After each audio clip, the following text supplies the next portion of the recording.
for joining us today evening for the American Chemical Society Greater Houston Section September monthly seminar by Dr. Hernandez. Our speaker here, Dr. Rigoberto Hernandez, is the Gompf family professor at Johns Hopkins University, Department of Chemistry.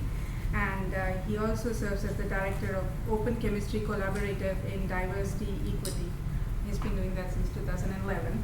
And before Hopkins, he was a professor at the School of Chemistry and Biochemistry at Georgia Tech and co-director of Center for Computational Molecular Science and Technology that he co-founded.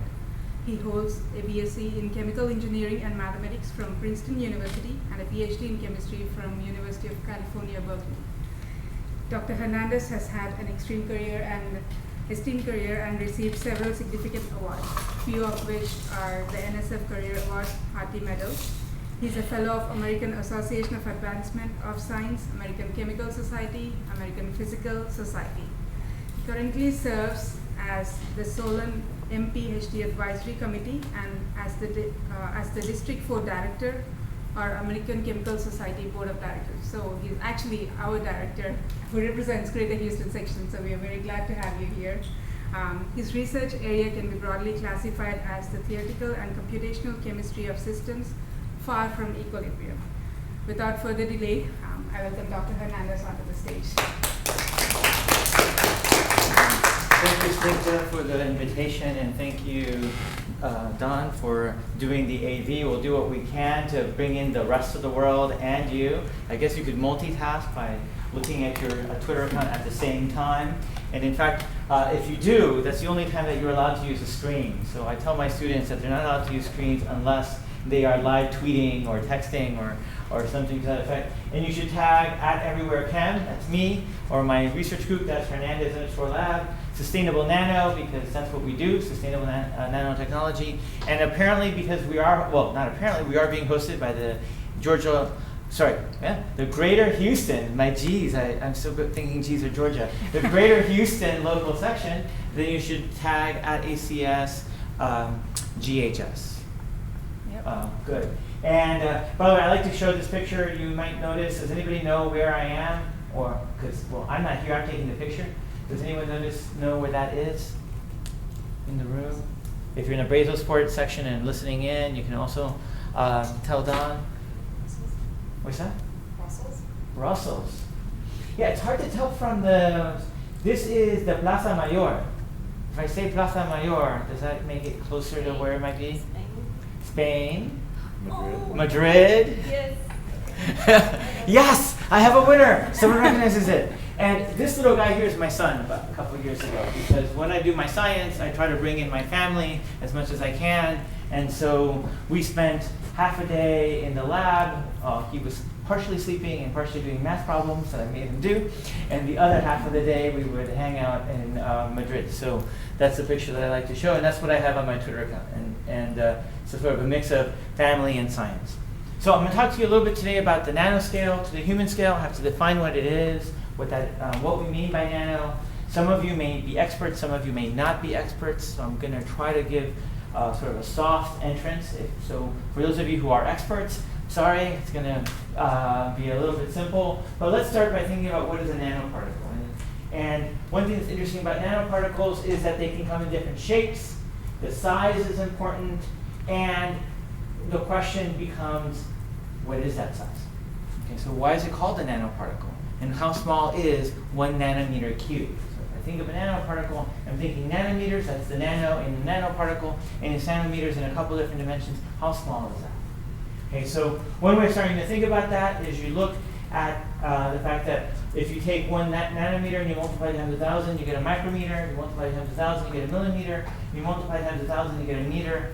And 2 meters is about my height, give or take a meter. And that's also true about the rest of you. And so that's a human scale, and we need to go 9 orders of magnitude to get to a nanometer. And so you might think, well, that's not so hard. That's like doing 1 part per billion. And if I start thinking about particles, well, if I had a cube with 2 by 2 by 12, that's about 8 particles, or that was supposed to be 2 by 2 by 2. 10 by 10 by 10, that's 1,000 particles. 100 by 100 by 100, that's a million particles, I'm still not at 10 to the 9th. I need to take each one of those particles and put another 10 by 10 by 10, and suddenly I would have a billion, an American billion. And 1 part per billion would be one little particle in one of these cubes in those million cubes. And that seems small, but not unreasonable. The thing about a nanoparticle is that it is at 10 to the 9th along 3 different directions. All right? So you have to basically take all that, every single particle here, and put it along one direction, and then do it 3 times. So it's 1 part in 10 to the 27th, if you want to imagine. That's really, really small and very hard to find. And so I thought to myself, well, how do I start to picture how small is that? What is that volume? And how do I think about it in a certain scale? So I drink coffee. I haven't drunk my coffee yet, so I'll be able to speak a little slower. And so I put about 3/5 of an ounce of water. A shot of coffee is about an ounce. So 3/5 of an ounce of water. All right, let's think about what's the volume there, how many atoms, how many molecules are there. So I'm going to take that, I'm going to get rid of everything that makes it coffee, make it just simple, plain old, neat water. And then that's about 18 grams. We can convert it into a volume that's 18 milliliters. We chemists like to think about milliliters, but if you're going to be a doctor someday, you think of cc's. But a cc is nothing other than a milliliter, and that's a cubic centimeter, so that starts to give us an ability to get to nanometers. Because centimeter is 10 to the minus 2 meters, the nanometer is 10 to the minus 9 meters, get factor minus 7, that's 21. It's 18 times 10 to the 1 nanometers cubed. That's the volume of that 3/5 of an ounce of water in nanometers cubed. Meanwhile, if we know the structure of water, many of you have seen it, you can ask, what is the volume of one little water molecule? Turns out that little volume is like having a dimension of about 3 angstroms, or 3/10 of a nanometer along each side. And that gives you a volume of 0.030 nanometers cubed. Just a little game that you can play. So let's factor that out of here. So you have 0.030 nanometers cubed times 6 times 10 to the 23rd. This is a kind of a random number. Is it a random number? No, everybody shakes their head because you know it as Avogadro's number, the mole, right? So this is the mole. So what do you have in 3/5 of an ounce of water? You have a mole. And I like to hang out with a mole at ACS meetings, and I hope that you too will go to an American Chemical Society meeting and take a picture with the mole. Or you can have nanomole as well, if you wish. He or she also hangs out at the, or they also hang out at the meeting. So what we have in that 6 times 10 to the 23rd, what we have is 3 atoms, because that's 3 atoms in a molecule of water, in a water molecule, in 0.03 nanometers cubed. So that means that we have 1 atom in a nanometer cubed, which means that in 0.01 nanometers cubed, which means that in a nanometer cubed you have 100 atoms. So the thing that makes it a nanoparticle, the nano in a nanoparticle, is that you have 100 atoms, or on the order of 100 atoms. You could say, well, I have seen lots and lots of molecules that have about 100 atoms, a protein, like this one here. The difference is that those atoms are connected by chemical bonds. In our nanoparticle, they're not connected by chemical bonds, they're connected by physical interaction. They like to hang out. So what you should do is you should picture a bunch of kids in a room, and if they're all holding hands, they're chemically bonded, and they're all sort of collapsed in one corner of the room. You tell them to stop holding hands, and they still hang out in that corner of the room, talking with each other and being very happy. They're physically bonded at that point, not chemically bonded. Still collapsed, just like our little nanoparticles. The interactions between nanoparticles makes them interact. So what we want to know is, when do they interact? What structures do they make? And once they have these structures, what do they do to the rest of the universe? And the fact that we can have a nanoparticle at a concentration of 1 part per, not billion, but 1 part per billion cubed, means that it might be hard to even know it's there. And what's interesting and amazing about nanoparticles is that a few nanoparticles have a lot of effect. Okay. And so that's why we're concerned about nanoparticles, because even though you have a few, or not so many, you can still do chemistry with them. And sometimes it's the chemistry you want, and sometimes it's the chemistry that you don't want. Okay.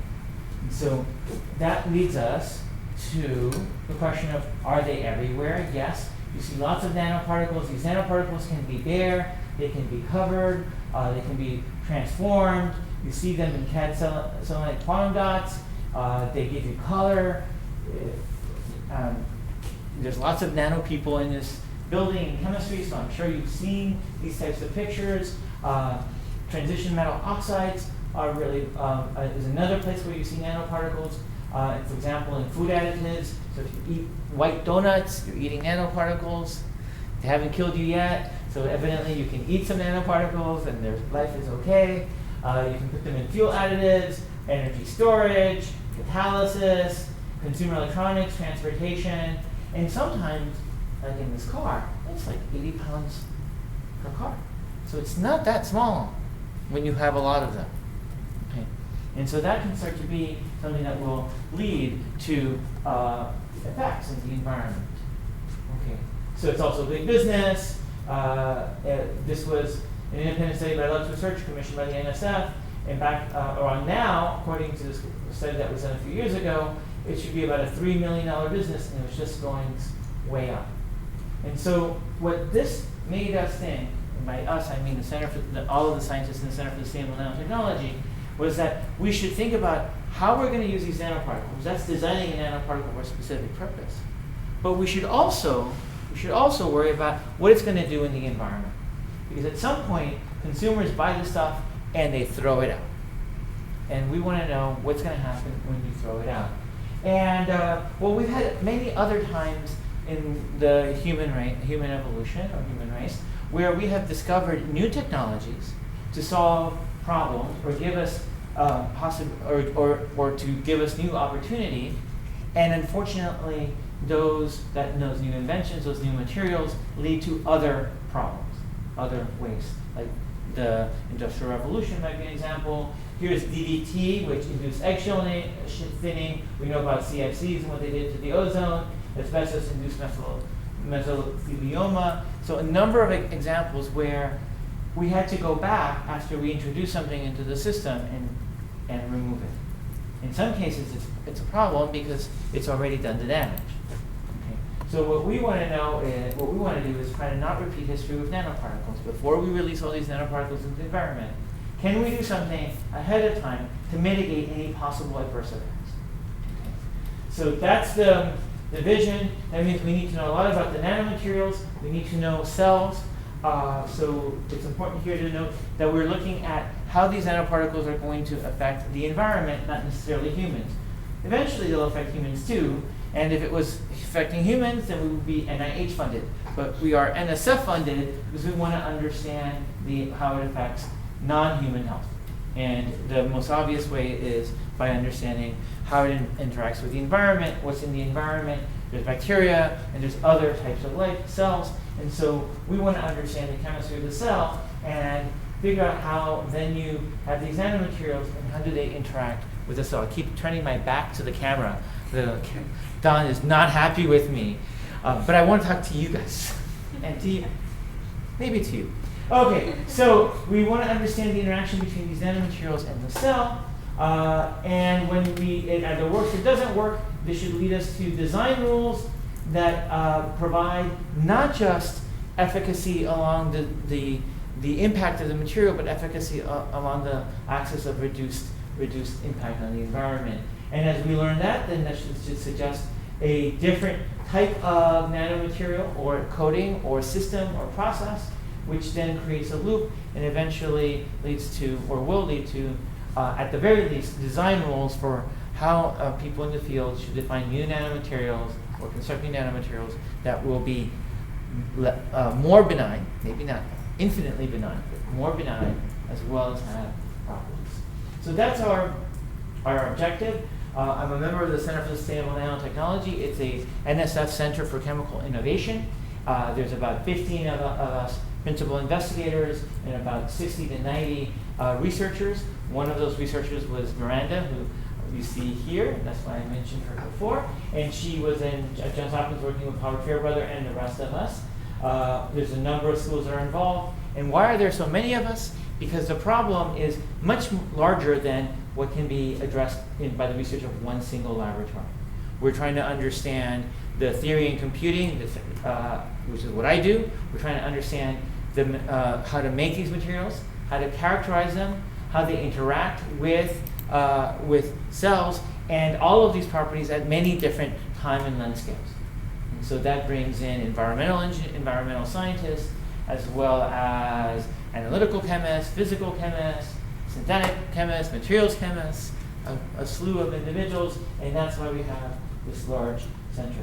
And our hope is, with all of those people, to have what I'm starting to call, because others have told me it was a good term, spiral feedback. Didn't coin it, but it's a great term, spiral feedback. And the idea is that we look at a problem and from many different perspectives, and together, adding all of those ideas, we settle in and converge on the right answer. Okay? And some of those perspectives are the theory in computing, and some of those are different types of experiments, comes back to some theory in computing, goes back to analytical chemistry, goes back to understanding the biology, and we spiral in to a point that is to develop either the nanomaterial that is more benign, or the design rule for how to develop nanomaterials that are more benign. Okay. So I like to think about this as why is theoretical and computational chemistry useful? Because in large measure, or to what part of this was that the center as it was growing up initially did not have many theory or computational chemists. And the feedback that they got was that they needed to have some theory in computing to be able to be part of that loop. And they had done some great work as it was, and so I was, and a few others were added onto the team to try to buttress some of the techniques, so we really would have a spiral feedback with all of these techniques.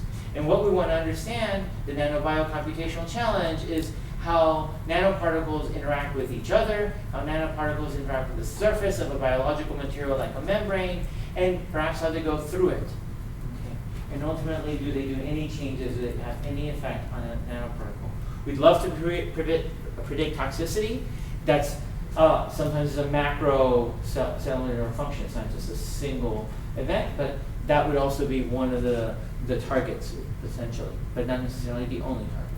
So our challenge, and we try to simplify the system. One of the things that I learned very early on in the center was that our experimental colleagues like to talk about model systems. And I thought, well, we're doing model systems, but they meant model systems in the sense of reducing the complexity of a, let's say, a cell wall or a bacterial, a membrane, into something that would just be a simple phospholipid bilayer, okay, where you would take out everything else except maybe just the single lipids. And so that's a model of the real membrane. Okay. And then we model the model on the computer so that we can better understand the model, but really because we want to understand the bacterial membrane. Okay. So we want to address this problem at many different length scales. Sarah Mason and Chan Shui and myself are the theorists and computational chemists that were added to the team a few years ago. We're now totally in the team. And the idea is we want to understand the electronic structure, the subatomic structure of these nanoparticles. We want to understand what the forces are between them, use those forces to describe maybe at an atom level specificity what is going on, and then start to go to even longer length scales, tens of nanometers, microns, where we may need coarse graining techniques in order to be able to say something about an overall or cellular structure that is much, much larger than a few atoms. Okay? And so that's our hope or our target. It does mean to have that we end up having to have spiral feedback even among the theoretical and computational chemists, because we have to verify our models, and we want to also make them specific to the single systems. There's a team of scientists in my group. Dr. Kaylee Allen was a research scientist in my group, who is now in Boston at MIT, working as a program manager. Dr. Ali Ralamoon is a postdoc. Jean Chang is a grad student.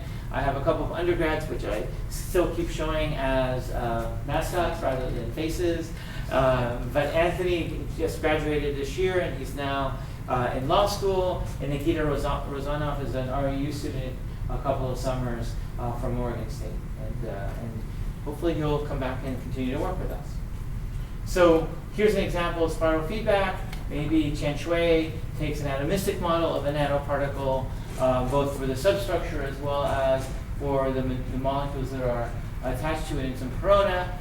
We might use a coarse grain model to describe how the nanoparticles interact with each other, how do they aggregate, what kind of length scales that they form.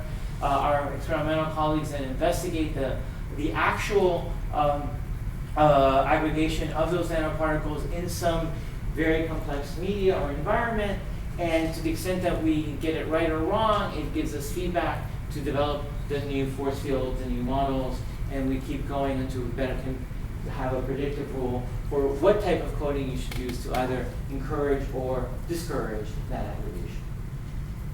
So this is where we'd like to be, and hopefully we will be there by the end of this 10-year run. If that sort of starts to make sense, then the next question you should ask is, great, like your vision, but what are you going to really do? So I'm going to give you 3 examples of what we've done so far. This now is going to be a little bit more in the weeds of what we're doing, so a little bit less general, but perhaps we'll give you a taste of the kinds of things that we can do with the computer simulations and theory that we have at hand. So I'm going to talk about 3 different projects, one with Jean Chang on the attachment of polycations on the surface of nanoparticles, one that Kaylee Allen finished before she left on the interaction of cytochrome C with a bilayer and nanoparticles, and then some ongoing work in all of these cases, of course, and work by Dr. Ali Ranamun on the lipopolysaccharides and how they interact with polycations. Okay. So the idea in many cases is that the problem, even in this case, this is relative, it's much more complex, but we try to reduce the complexity by simply asking, well, if I have a nanoparticle, how does it interact with one possible polycation that could have coated the surface, or maybe a second, and eventually that will give us some idea of how there is aggregation, how there is a corona formation on the surface of the nanoparticle. So we've got these nanoparticles, gold nanoparticles, again, a couple hundred atoms, gold atoms. They're physically attached to each other. They get coated by these citrates. One question is, what is the concentration of those citrate charges, which we just submitted an article describing and verified with experiments using the spiral feedback from our center, recurring theme. And what we want to know is, how do these PAHs, these polyalanine hydrochlorides, and we're going to take PAHs that have up to about 200 monomers, fairly long, and we're going to ask, what do they do? So we're going to use a computationally determined counterion stabilization at the different facets. We're going to assume that. We're going to do a top-down 1 charge speed per monomer, short-length monomers, and we're going to covalently graph the pH on the nano. Oh, these are all examples. Sorry, that's not what we're going to do. These are relevant examples that show that you can do the kinds of things that we're doing, except we're going to do them with even larger pHs. Okay. And so I like to show this movie. Jean doesn't like me to show this movie anymore because we have better movies. But it sort of shows you that we have a nanoparticle and it's going to grab onto, we have a pH, it's going to grab onto a nanoparticle and collapse. In vacuum, it does it very, very fast. In implicit solvent, it does it much slower. And so on our simulations, this tells you something about the fact that the simulations, what does it, you could ask, what does time mean in our simulations compared to the real system? In the real system, there's a solvent. And the solvent is molecularly or atomically resolved. If we average that solvent into an implicit, into like a uniform media, it turns out that particles in it will move much faster than they actually move in real life. And if I get rid of them entirely, that is, I have a vacuum, they move even faster. And so you might wonder, should we use implicit models or even vacuum models to try to characterize the structural dynamics of these pHs onto the nanoparticle? Now, the one answer could be, well, everybody does it, and everybody does it because it's as you reduce some of those extra solvent molecules, you can do more with less. That is, with less computing time. But is it accurate or not? And the answer is it depends. For some properties it is, and for others it isn't, and you have to benchmark And so we have an acceleration, so that's good. We can look at longer times, we can look at larger systems. But we have to then be careful about the dynamics, whether it's right or not. And so one of the issues with coarse graining is that it always affects the dynamics. And a large part of my group that I'm not talking about today is concerned with how do you get or obtain dynamically consistent equations of motion that would get the right dynamics when you do this coarse graining. And so if you're interested in that topic, we'd be happy to talk to you about that offline. So we look at a series of these attachments. We did them with all atom models as well, so we would be able to cross-verify. And what we ended up seeing was that as these nanoparticles are coming in, they do some interesting things. They create structures they collapse onto, in a structured way onto the nanoparticle, the pH does. And it's not just that it makes one layer and then maybe a second one goes on top of it, it buckles around inside, making loops. There's some tails. And that structuring makes it so that the coating is about 2 layers, not 1. The first one covers on one hemisphere, leaving the other hemisphere nearly open for the second column, second one. And so we have evidence for short 1-2 monomer trains and loops. Implicit solvent structures are homogeneous in distribution of loops, tails, and trains, but the explicit solvents structures are heterogeneous. So there are some subtle differences between the implicit and the explicit solvent. And so that's something that we have to keep in mind. It does help us or informs if you're going to do an experiment or if you want to understand how this thing is going to form, you shouldn't just assume it's going to be a single layer. It just collapses. Okay. And we can, this is an example of how that's shown. This is through something called G of R, which just tells you the relative probability of finding one of the monomers at some distance versus another. And you see that in the implicit models, both implicit models, there are 2 clear humps. In the explicit model, it's not quite as clear as the 2 humps, but it does spread across the 2, which again tells you that it's going on 2 layers. So that part is still remains when we do that model. And again, that tells you something or tells us something for these relatively small gold nanoparticles, which only accommodate up to 2 of these pHs at most, how it structures. It doesn't structure with 1 completely covering and the second one on top. It does 2 and it does 1 on each half. And we verified that with experiments. They actually saw the buckling as well. Then the next idea is let's think about these model bilayers. And what we like to know with these model bilayers is how they interact with a nanoparticle that is in turn covered with whatever it's covered. And then there are membrane-binding proteins that attach to the nanoparticle and that then attach to the membrane. And we would like to understand that whole process of 3 different things in a large, complicated solvent. That's a lot of computational work. So what we do is we reduce the problem into the first simple thing, which is, does the cytochrome C attach to the bilayer or not? In additional work, we've looked at does the cytochrome C attach to the nanoparticle, and so that's work that we're preparing to finish. And then I have a new grad student who's looking at the whole assembly. And for that, we're going to use coarse graining techniques like this with particle dynamics. For now, I'm just going to tell you a little bit about what we learned just looking at cytochrome C attaching to the bilayer. That was with Gailey Allen. And what we do is we look at 3 different concentrations of lipids in the bilayer. These are 3 monomembranes. One which is pure DOPC. Here's the structure of DOPC. One that's 9-to-1 DOPC to PI, and one that's 9-to-1 DOPC to 9-to-1 DOPC to cardiolipin. And the structures are shown there. And what we do is we start with a cytochrome C. The cytochrome C can start in different bases, so we're sampling the initial configuration of the cytochrome C, and we ask, does it attach or not? Okay? And we do that in a molecular dynamics simulation. And what we did is we did 9 and a few more, but essentially 9 simulations where we start with the different positions and we monitor different parts of the cytochrome C relative to the surface and ask, where do those pieces go? The first row shows the cytochrome C with interacting with just the neat phospholipid DOPC. And what you see is that the distances are going large in every one of them. That means it's not attaching. Good news, it didn't attach in the experiments either. So this is a nice double check that we saw that the simulations agree with the experiment.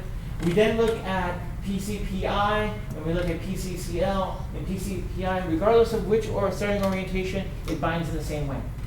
With cardiolipin, it has two different preferred orientations that it binds to. Again, this is consistent with the experiments, because the experiments found that with the PCPI, it bound very quickly and always consistently. But with the cardiolipin, it took longer, and there was an inconsistency in how it bound. So what did we do? We found that we had the same qualitative behavior as the experiment, so that's benchmark.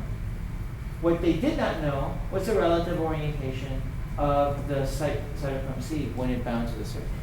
And that we can get from our simulations. Okay. So we can then look to see which is the face that it binds, and we have those identified. I'm not sure if I have it listed here, but and then we can ask if the face that's not bound, the opposite side, does it bind to the nanoparticle? And that's what we're doing in other work. And the good news is, I'll tell you, the other side did in fact bind preferentially, and that's why it then does the three particle binding. So we found that it's consistent. We did have these two faces, phase 1 and phase 2 orientations favored over the 2 PCCL. This is just to remind you what cytochrome C looks like. Now this was a numerical experiment, and I showed that to my colleagues, and they said, "Oh, why don't you do this other experiment, this other numerical experiment?" And so I decided that I should help them understand why it is that we don't just do arbitrary numerical experiments in a way that maybe would make sense to you as an experimentalist. And the answer is, well, you know that if I do a simulation and I tell you, "Oh, just vary this," that it's going to take you months of work to do that other experiment. So you don't do that other experiment. So why don't I do it? It's just vary this on the computer. Well, the cost in terms of computer time on OXIDE for these simulations that I just showed you turns out to be about $24,000. So yes, we could do another experiment, but that's $24,000 that you, the taxpayer, have to spend. And so we have to do it with some kind of rational or hypothesis or some reason for that discovery-driven research. So that's what we did there. Am I doing that time? Good. So the last project I wanted to tell you about is the interaction of these same PAHs, but now with local polysaccharides, and which again you see in, I think, gram-negative bacteria. And so here's a few of these bacteria: Pseudomonas aeruginosa, Schwannella ionensis, and we know the genome for them. So we know everything, right? Just like you know the Dirac equation or the Schrödinger equation, and you know everything about chemistry. Unfortunately, just because you know the genome doesn't mean you know everything, because it's a scale problem of translating genome to what it does. Okay, so just like that, we need to know something. We need to investigate in these sort of mesoscales, and so we're going to look at these LPSs, and local polysaccharides consist of an inner core, a core. Part what's called the outer core and inner core. There's a lipid A on the one side, and there's these O antigens on the other side. And these O antigens, the number of O antigen units or monomers that make up the entire O antigen tail can be a few hundred. And that would be in a smooth LPS. In a so-called rough LPS, you cut out all of the O antigens. Okay. The nice thing about rough LPS is it's a lot smaller, so it's a lot easier to simulate. So what we're going to do is we're going to simulate rough LPS, and we're going to add a couple of O antigens, and we'll call that smoother, but it's not going to be smooth enough compared to the real smooth LPS, which has hundreds. We're only going to have one or two. We're going to take that same LPS, we're going to put it in proximity to a PAH. Why a PAH? Because what we really want is we want to look at a nanoparticle that's coated with PAH. That's huge again. So I'm just going to ask how does it, or we're going to ask, how does it interact with just a single PAH? If it does or doesn't interact, that will tell me something about how it might interact with a nanoparticle that was covered by PAH. Okay. And so we start with the PAH far away, and we let it come closer or not, and we ask, how does it attach, and where does it attach? And so on these simulations, he takes the three different LPS structures. Again, they're all rough, so there's no O antigen, and there's different relative timescales for the capture of the pH to the LPS. Interestingly, the order of those timescales is on the order of the relative toxicity of the nanoparticle or Whitney pH to those different bacteria. So there's correlation, it's not causation, but it does suggest that perhaps this is a way to start to think about what's happening in this process. Does it uptake or not? And the faster it uptakes, the more toxic it is. And the less fast it is, the less toxic it is. So we were really excited about that. So then we said, well, let's add a couple of O antigens to the LPS. And it's very similar, except that now the smoother one, or slightly smoother one, is slower, which would suggest to you that that it's less toxic when there's smooth LPS. Turns out that in the experiments it was the other way around. That's unfortunate. Except, there's always another caveat, that the experiments did really long O antigens. They were very smooth. Ours are only slightly smooth. They didn't have control of the length of their O antigens, and we don't have the ability to do very long O antigens. So this suggests that it's possible that a little bit of the O antigens actually makes it less toxic, smooth, but a lot more would be, would be more toxic as an experiment. So now we have to really worry about the amount of O antigen that you put in, and it's not just a linear behavior, there is a nonlinear behavior to the effect of toxicity. So that's our take-home message. We did publish that. And so, long story short, what I wanted to tell you about, this is not quite the end, sorry, because I was told that I should say a little bit about science, but a little bit also about our diversity equity work. So we're not quite done yet. I'll tell you a little bit more about a few more things, so stay tuned. So far we've learned that the nanoscale is different. Nanoparticles are useful for creating new solutions, and nanoparticles can and should be sustainable. That means they should have reduced toxicity, or perhaps we can even start thinking about how they might have enhancements to the environment as well. So that would be a different way of being sustainable. And so those are the directions that our center is going in, and we're trying to develop the design rules for making those nanoparticles with those kinds of problems. So if you're an undergraduate, or you know an undergraduate, or would like to know an undergraduate who needs a summer job, we're hiring. We have a research experience for undergraduates program, and also for research experience for veterans. This is our website, sustainable.wisc.edu/REU.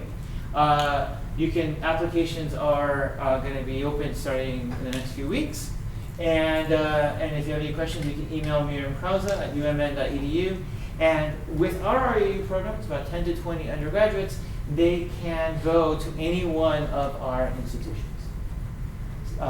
But they start for a day or two in one institution, so they get in Minnesota, and they also during the entire summer have access to the entire center through our weekly center meetings and our professional development exercises and a number of other activities that make our center be extremely integrated despite being distributed across so many different states.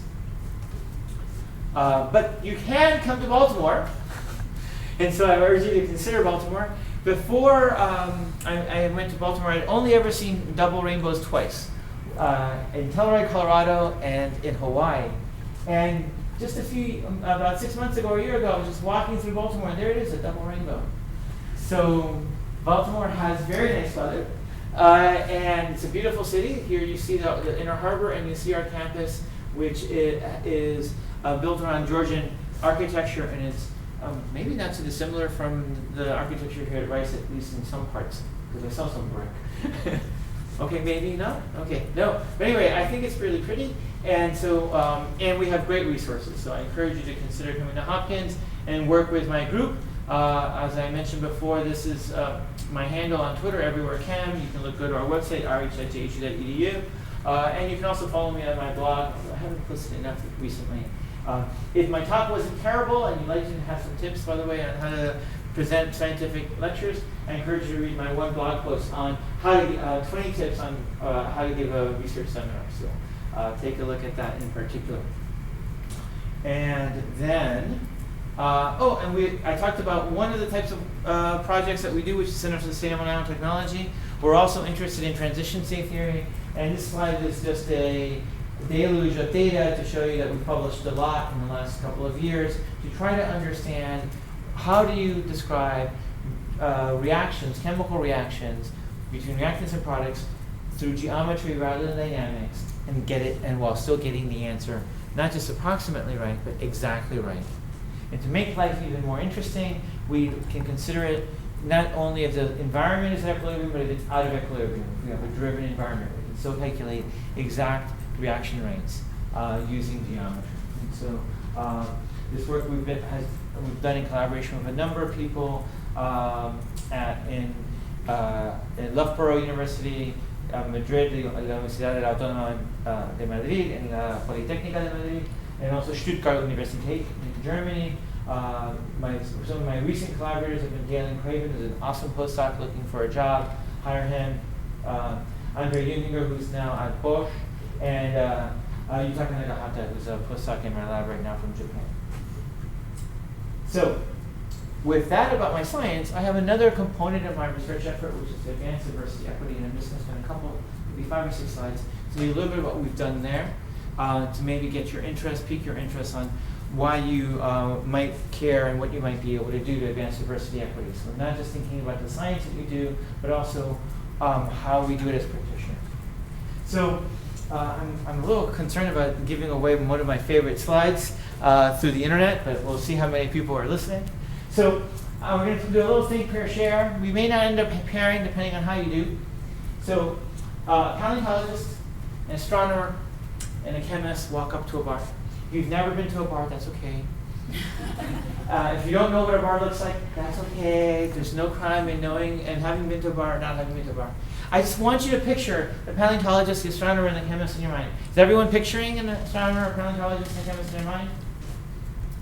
Say yes. Yes. Ah, that's good. So everybody said yes. Okay, so you picture them in your mind. I'm feeling your mind thoughts. What does she order? You were picturing, at least, you were picturing a she, right? Does she order the skull and bones cocktail because she was a paleontologist? Does she order a blue moon cocktail because she was the astronomer? Does she order a neat oxygen dihydride? She was the chemist? Or none of the above? So, you all have fists? So, want to see fists in the air? Fist, fist, fist, fist, fist. I'm going to say, go Owls go, because we're at Rice. Owls are the mascot of Rice, right? Yes. Woohoo! So, I'm going to say, go Owls go, and you're going to show me 5 fingers. Go Owls go. Show me 5 fingers. Go Owls go, 5 fingers. Cool. So you now have a clicker in your hands. Fists. I'm going to say go Owls go. And now you're going to show me either 1 finger for A, 2 fingers for B, 3 fingers for C, or 4 fingers for D. Fist, fist, fist, close fist. And we all do it at the same time because I don't want you to cheat and see what Don says. Okay. So, go Owls go. 4, 4, 4, 4, 4, 3, 3, 4, 1, 3, 1. I don't know. 3, 1, 1. So on this side of the room, it was mostly 1s and 3s. There's a few people on that side of the room that were 4s. It's a mix. Interesting. So that means that not all of you were picturing 3 women going up to the bar when I said a chemist. Okay.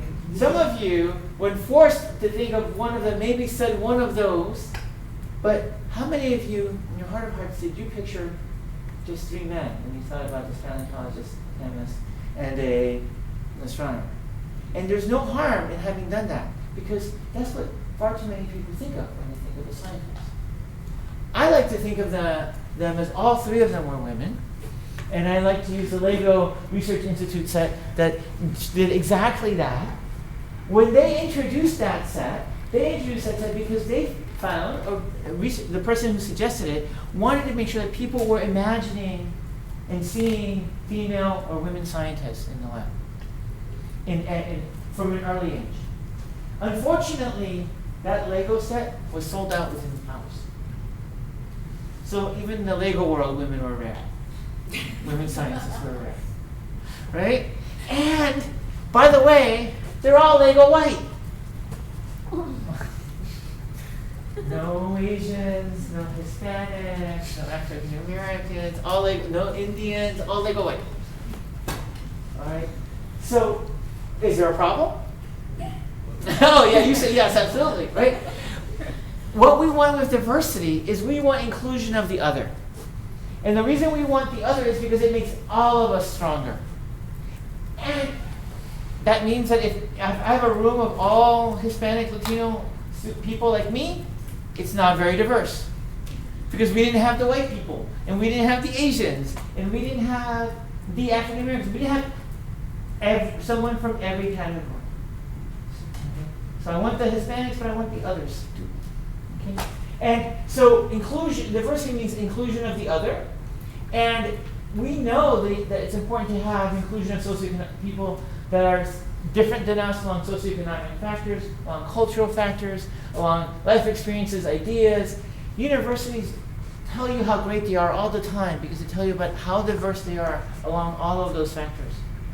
We are so great that people from all over the world come to our universities to learn and to teach. Sometimes they forget to say we are so great because we have a representative number of women in our faculty as the general population, or we have a representative people in terms of race and ethnicity, or respect to disabilities, or respect to gender identity and orientation. Okay. And how do I say that they forget that? Because at the moment in our universities, we don't have commensurate representation in our faculties as in those 4 categories with the general population.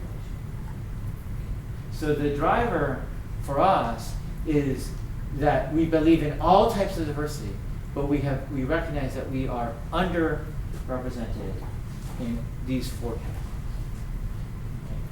Okay. And who loses? All of us. Okay. All of us lose if we don't. So the OXIDE team, and part of the Open Chemistry Collaborative University Equity, one of the things that we've been doing for the past 7 to 10 years is we've been measuring, with the help of chemistry departments, what the representation is in the faculties at the leading research academic institutions. And then we publish it. I'm happy to say that we finally have gotten over 20% of the faculty is female. But that's still a far cry from 50. What we've also found is that it's about 3% of the faculty is underrepresented minority. So far cry from where we are now, which is in the mid to upper 30%, and we'll be at 50% by 2045. So that is where we all lose. Okay. Why do we have this? Well, a number of reasons. It's not easy to overcome additional barriers that you might have to overcome if you're a member of one of these underrepresented groups. There's a lot of work that's been done to recognize implicit and unconscious bias. That's at the application stage, but that doesn't enter in. That's not the only thing that enters into, say, climate. Do you feel as though you're part of a group, and do you feel that people give you the benefit of the doubt? Do you feel that when you say something that your voice is heard? All right. So there's a number of barriers that exist that we need to overcome. Okay. And as we find some, we try to help the department, our department heads and chairs and other faculty around the country know about these factors to try to see if we can work towards reducing those barriers. And it's always about reducing barriers. Okay. Early on in our work, we discovered that one of the barriers that was identified for women was the lack of daycare. And by the way, schools in the last 10 to 15 years have gone up in increase in daycares and then have gone down again in some ways. But daycare helped women. But by the way, it also helped men because men have kids too. So here was a barrier that was a bigger, very large barrier for women. And then you bring it in, and it was a barrier for men too. So the gap reduced between men and women, and the whole barrier reduced as well. Okay, by addressing it, by in that way in terms of providing daycare. So the argument here is it's not that we're going to reduce the barriers by making it harder for people in other groups. It's we're going to reduce the barriers, period, so that everyone can be a scientist. Okay? And then we all benefit.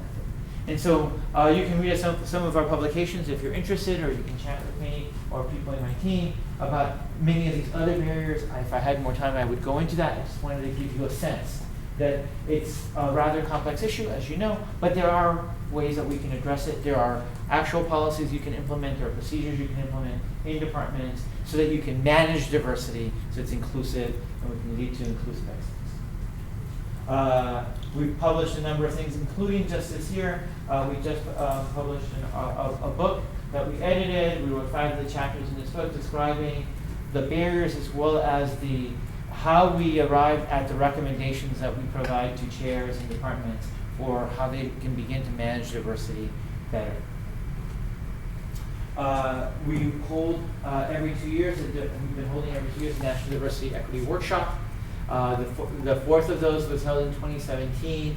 We would invite department heads and chairs from the leading research active chemistry departments, and they would listen, they would hear prima facie results from researchers in the social sciences as well as the chemical sciences, what barriers and solutions they had discovered, and we would work together to look for discipline-based solutions for diversity equity. And that would lead to published reports, which we also provide on our website, oxide.jhu.edu. Starting in next year, we're going to hold a workshop again in April 8th and 9th. This time no longer funded by the NSF and those agencies, but through the help of the Alfred P. Sloan Foundation, we're going to be able to continue this effort. And if you are a department head or chair, no longer will we restrict it to be from the top 50, top 60 chemistry departments. We're going to look for chairs from research intensive institutions. They could be a PU, primarily undergraduate institution. They could be an R2.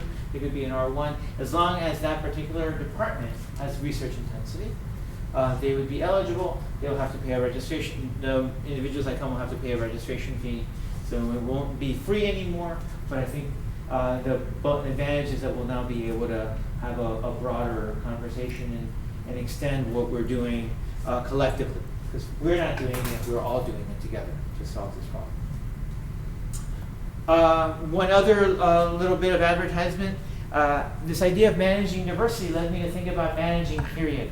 And so with a few of my colleagues in the Research Corporation, about 3 years ago, we started to run an academic leadership training workshop for teacher scholars.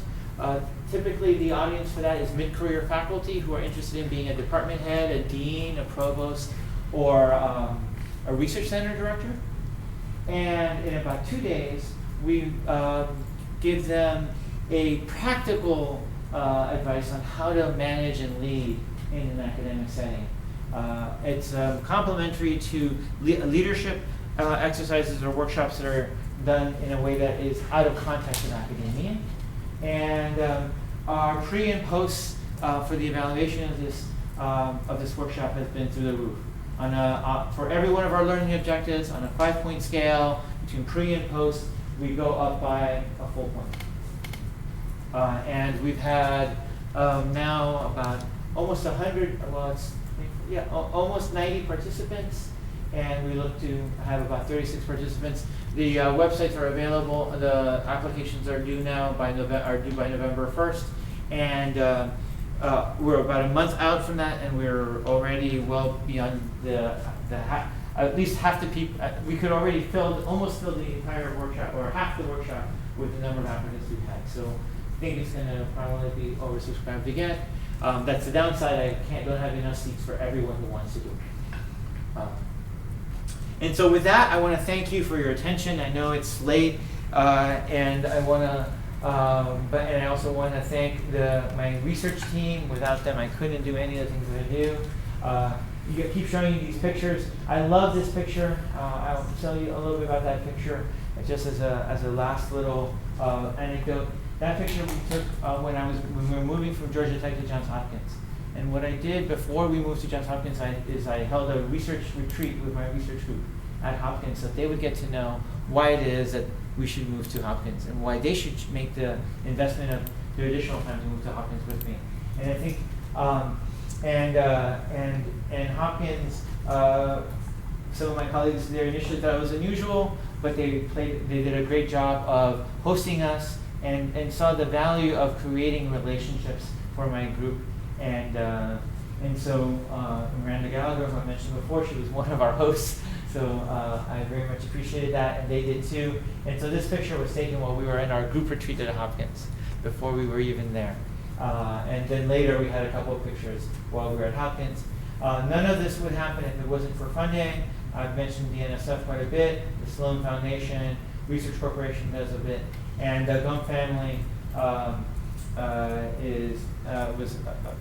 unfortunately they passed away in order to endow this chair that I hold, but it's something that I also very much value because it gives me the flexibility to think about crazy ideas that I wouldn't be able to do without the chair. So if you are listening in and you wonder what the value of giving is, the value of giving is it gives the opportunity for conversations like this.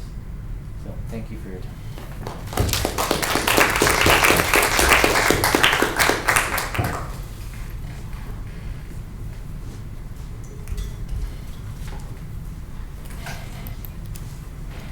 Thank you so much, Dr. Hernandez. Now the floor is open for questions for whoever is in the room and also for our YouTube viewers, if you want to go ahead. And then I have a question myself as well, but I'll wait until the last. I don't know if there's any YouTube. How many YouTube viewers do we have? We have been bouncing between 7 and 9. All right. At least 2 members of the executive are watching. Cool. What are the computation methods you use? So we do molecular dynamic simulations. So that's basically, it seems rather pedestrian. It's the Hamilton's equations of motion. It's F equals ma. The difficulty is in 2 parts. One is that there's a potential, so you need to know what the forces are between particles. And so there are tricks for molecular dynamic simulations and to characterize those forces that have been developed over the years. We don't develop the force fields, we use them. And then the other challenge is the many degrees of freedom. So we have thousands, millions, billions of atoms. And so that makes the molecular dynamic simulations a bit harder to do. And then the third challenge is asking the right question. What do you, if you can basically do the experiment of walking from here to the convenience store. And you can ask, how much time did it take me to walk from here to the convenience store? Well, every day that you do that, it's going to be a slightly different time.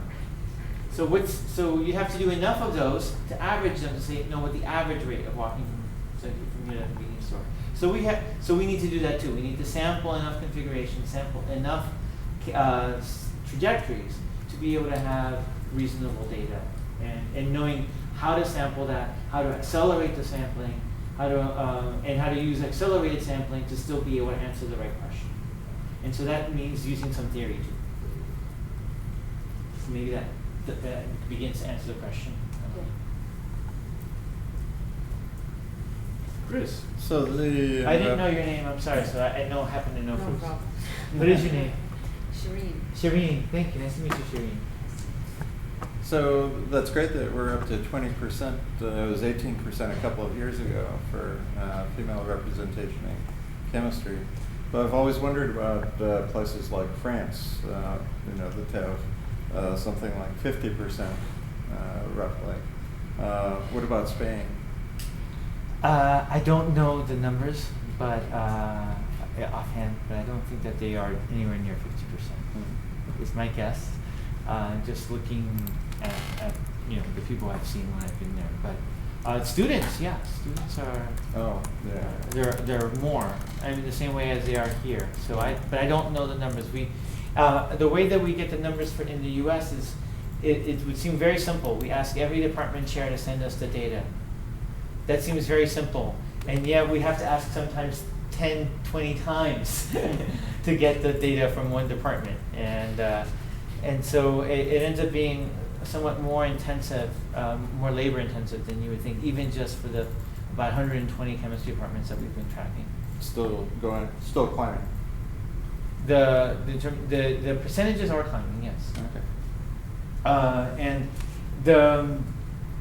So I posed a question recently. I gave a talk about ethics at Virginia Commonwealth University a couple of weeks ago. And I asked the students, how much time would it take for a chemistry department that is 20% female to be 50% female? Okay. And And so now, but let me make the question even simpler. Suppose every hire that a chemistry department that is now 20% female, some of them are 5%, but every hire that a chemistry department makes right now, at 20% female, that's presently 20% female, and they make every hire be a woman. Or more accurately, let's say 50%. Let's say it was even, if the percentages are, let's say it was 50%. Or you can say it was every hire. So first, every hire was a woman. How long would it take for that department to be 50%?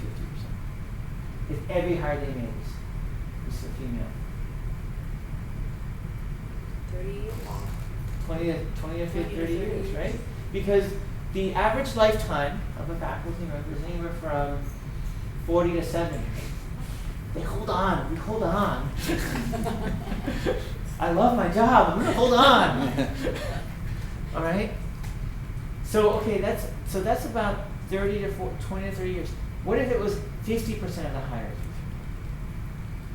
How much longer would it take to go from 20 to 50, even 50% of the hires? Well, that'd be asymptotic. It's asymptotic, but it's worse than you think, because even if the hires are 50% female, and if you look at the percentage, the sticking coefficient of the female scientists versus the male chemists, they have a lower sticking coefficient. So that extends it. So it's about 70 to 90 years. Rough, give or take. Right? To get to 50. If you don't, and so you have to be intentional. Because we can't hire 100% women for the next 30 years. Because that kills a whole generation of other very talented people who don't happen to be women, right? And that would be the same mistake that we did before when we only hired men. So we shouldn't solve the problem by making a different mistake in the other direction, right? That is self-serving for me, I understand. But, 'cause I'm a man. But the point is that we have to make sure, even if we do the 50% hiring, that doesn't mean there's a 50% sticking coefficient. And so it's not just about the hiring, it's about what we do once we've hired these great chemists. And make sure that that it really is a level playing field. But if they just move schools, then in a sense that's okay as far as the overall statistics, right? That if you move from one to the other, there is an argument or a school of thought that says that if they move between institutions, it doesn't help anybody. Okay, and so. Oh no, but I mean the sticking coefficient. Do they get out of chemistry? Yeah, that's the point. Okay. Right. And what I'm saying, but the other part of it is that there has some data. There's been some data where underrepresented minorities were not necessarily faculty, and maybe women, female faculty, were not recruited in the same relative percentages as their counterparts. And what that does is it suppresses their advancement, which also then suppresses the desire for young scientists to choose the field. So we need to think of ourselves as leaders, and our young scientists see what we do and they make choices based on that. And so the one thing I want every single person here to know, particularly if they're have less white hair than me, I love my job. You should have my job. You should kill me to have my job. Is this only female shortage in the chemistry or the scientists, or in all fields we have that shortage? So my understanding is in the U.S. that that there is a shortage in a large number of STEM areas. I don't know the percentages, but in physics I think it's even lower than chemistry. Oh yeah. Physics and many engineering disciplines too. Yeah. So and I know that we've met a few times, and I think you're the department head at the moment. No. And so you have an ability to change some of these things as well. So there are there's actually an interesting study that was done recently, which looked at, and maybe you've heard this, which looked at whether or not a field considered genius to be important for success. And then they looked at the percentage of say underrepresented minorities or of women in that field as a field. And the more that that field felt genius was important for success, the smaller the percentage of women and underrepresented minorities was inversely connected. So genius went down, more women. Genius went up, fewer women. That's kind of crazy, right? So you say, well, it's STEM areas. Philosophy, turns out, really believes in genius. Low percentage of it. Economics, a little bit better than philosophy, slightly more, but not as good as other humanities. And you've got math, physics, or representation of women is sort of like math, physics, chemistry, biology.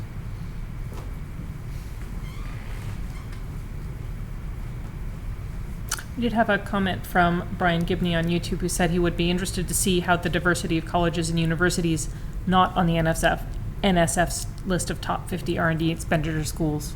So Brian, thank you for that question. While we haven't done, initially we did the top 50, but what we meant by the top 50 was any school that was willing to report to us. So we actually invite up to about 100 to 130 schools. And what we found when we did the data looking at the top 20 versus the top 50 versus the top 75, the relative percentages were always the same. So that at least was fairly intransigent. We have not done the percentages for primarily undergraduate institutions. We do have members from institutions at PUIs as well as R2s that we work with in the OXIDE effort, and they report that they have different but sometimes similar problems, similar underrepresentations. So I can't tell you exactly because I don't have the numbers. We could look at the NSF data to at least get the aggregates, not necessarily at the granular level of individual institutions or the granular level of maybe assistant, associate versus full. But if he has the data on that, I'd love to talk. I don't know if he's responding. No, he does say that physics and computer science have really poor diversity and that biology is better than chemistry, but so we agree. but if he has the data, I'm sure he can send it in to us. Great, thank you. Oh yes. I'm a graduate student in chemistry. I was wondering if you have any tips for how to promote sustainable nanotechnology and benign by design, not just in my work, but with other grad students in nanotechnology. So I'm not sure what you mean is, do you want a principle on how to make them, or are you talking about how to communicate them? Are you? Yeah, more general like communication. Hey, this is important to think about, even just at the lab bench scale. Well, so I don't know what research that you do. Specifically, if you do some research, make sure you tell people about what you do, and try to think about when you talk to people, which is the audience what's the audience you're talking with. So if you're talking with other scientists that are experts in the field, they don't need convincing, and maybe you're going to talk at a very high level of science. But if you're talking to a third grader, how do you get her excited about it? You're talking to an elderly person, how do you get him excited about it? It's not that elderly people are always men and want to use different pronouns, right? So how do you get them to care about what you do? And the answer I would say is ask them questions. You're coming in and you're the expert, and the first thing that you think is you're the expert is you have to start talking. That's what I did when I came in the room. It's the wrong thing. First thing you do is you say, what do you care about? You ask them what they care about, and then you think about in those areas that they care, how are they affected by nanoparticles? How are they affected by chemistry? How are they affected by the science that you do? And then you talk to them about how the things that you know or can help them with or that they might get interested matter to them. And so I would say that it's all about communication. I think that's really great. I think framing it for your audience is really important. But if my audience is other chemistry graduate students working in experimental labs, how do I get them to care when they think I just need to, figure this out to get a publication or please my PI or something like that, where sustainability might not be something they care about or that they ever were taught about wherever someone grew up. So that's something that we as institutions have to worry about. I'm not sure that you can do that. As a department, as an institution, we need to think about the ethics of what we do, right? And increasingly, departments around the country have ethics classes. And one of the objectives of these so there's professional development in which ethics is part of the component of that professional development. And I would say that safe chemistry, so chemical safety, would be the umbrella topic, where nanoparticle sustainability would be a subtopic. It would be an interesting case study. And if there is such a course in your department, you might think about, well, how do I might build up a case study for that course, even though I'm a graduate student, and in that way help my colleagues know about what they can do for this particular case. Thank you. Sure. Hi, Brandon. Yeah, I'd like to just back up two resources that you can have. Nano.gov has undergraduate clubs that are being established across the country that are interested in nano, and so that can be kind of a place where you can coalesce with people that are also interested in what you are interested in. So if you get a couple like-minded people in the room together, you can just have a bigger presentation on campus or a bigger invite day, have those educational programs with people who are in a lab foundation.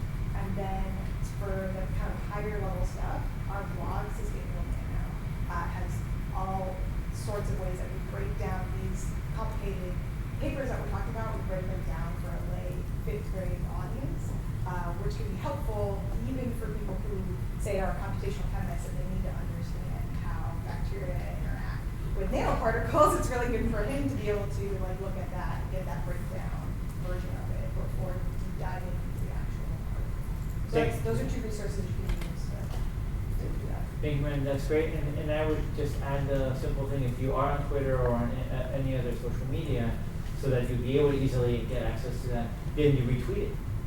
That's another, and you can even tweet it at individuals or tweet it at the chemistry department, and that way spread the message. Sure. Did you still want to ask your questions, Sneha, Yes, or is it too late? No, it's not. So going back to topic when you said tweet on Twitter or on social media, I've seen that you've been very active and I've been following you on Twitter. How important do you think is social media to reach out to people who are interested in science? Is it just focused on people in academia or industry who are interested in science, or also to general public? How do you think? So thank you, Sneha. I'm not sure if the question was heard by everyone. So she wanted to know why I use Twitter and to what extent do I feel that Twitter has impact beyond. My understanding is, and I did not just study, someone recently told me that there was a study done on what the followers are of scientists, and quite often a significant percentage of their followers are not other scientists at all. Okay, so if you look at and they don't have to be a follower, even just when it's retweeted or touched or whatever, their friends see it. And so very often I see that my friends who are not chemists are just as likely to respond to some of my science things as others. And my friends, some of them are actual friends and some of them are just either Twitter followers or friends, or LinkedIn. So I use that as an avenue to be able to, as a megaphone, if you will, to spread the word of what we do and why we do it. I think that the public doesn't necessarily know what scientists do. When they think of a scientist, they think of us as, I don't know, having deep thoughts, doing crazy things. I don't know what they think we're doing. And so the best thing to do is let them know what we're doing, right? And then if they, and they're funding what we do, right? The taxpayer is funding the science that we do to a large extent. And so if they don't know why there should be people in our society that advance science, then no one will fund it, and then we won't have that. And I'd argue that we need science to be advanced because it drives innovation, and it drives the economy ultimately, and it just drives human thought and curiosity. So there's a good reasons, there's interesting reasons to do it, and there are even monetary reasons to do it. So it's just good. So if we think that, we should let other people know. So I'd say that's why I do it, because I think that it does have an impact. And by the way, if you're just a scientist and all you want to do is make sure that scientists do it, I had a colleague who asked me, why do you think that that's helping people know about your work? And the answer is yes, because graduate students are more likely to read my Twitter post than faculty. Graduate students read that Twitter post, now they look at the paper, and then they tell a faculty member about my paper. So that's another way of getting the word out of my research. And one more question. I'm glad that you have had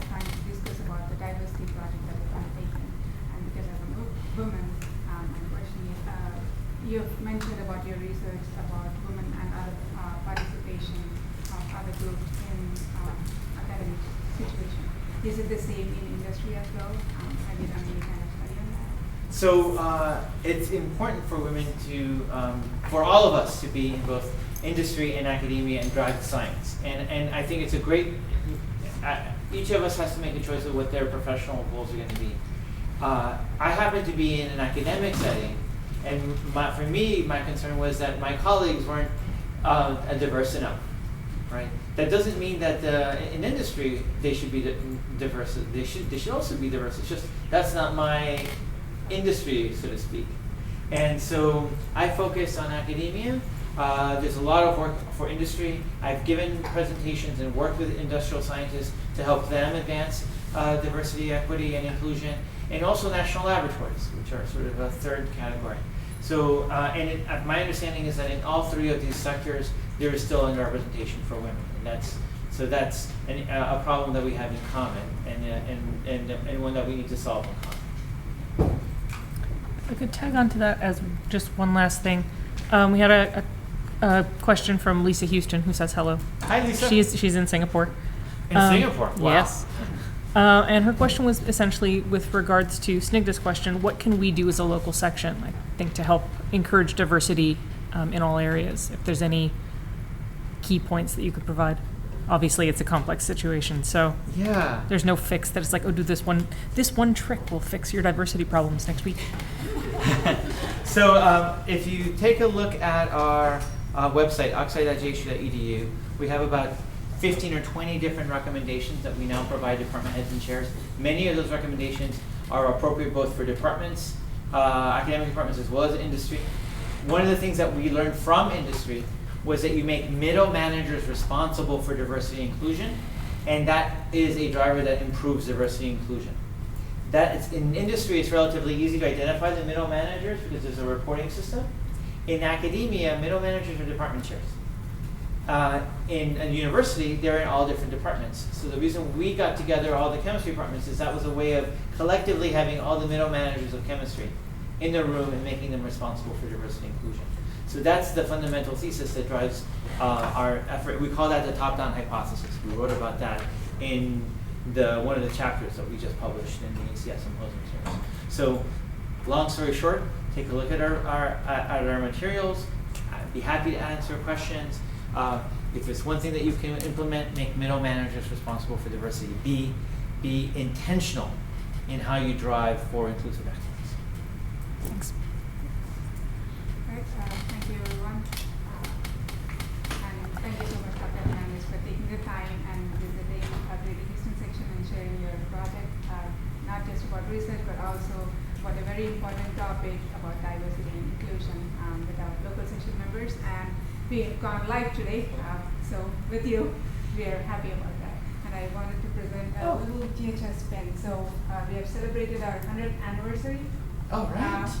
We have been here for 100 years now, ACS Greater Houston section. So this one pin is a token of memory Thank you. for that. So thank you so much. Thank you. That's all.